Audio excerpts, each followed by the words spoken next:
How to mute and unmute someone's status update in WhatsApp. Hello guys, this is Atticus and welcome back to another tutorial video. In today's video, I'll teach you guys how you can mute and unmute someone's status update in WhatsApp.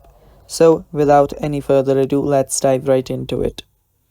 The first step is open up your WhatsApp. After you open up your WhatsApp, head over to the updates section on the left hand side, on the bottom left, and there you will be able to view status of different people.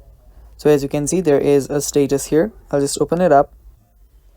Now, if you want to mute the status of this very person, simply long press on their status, and after you long press on it, you'll get the mute button pop up.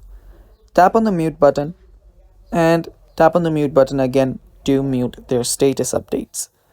And that's basically, this is how you can mute someone's status update. Now, if you want to unmute them, simply tap on this drop down button under muted updates and long press on it again, and there you'll get the unmute button pop up.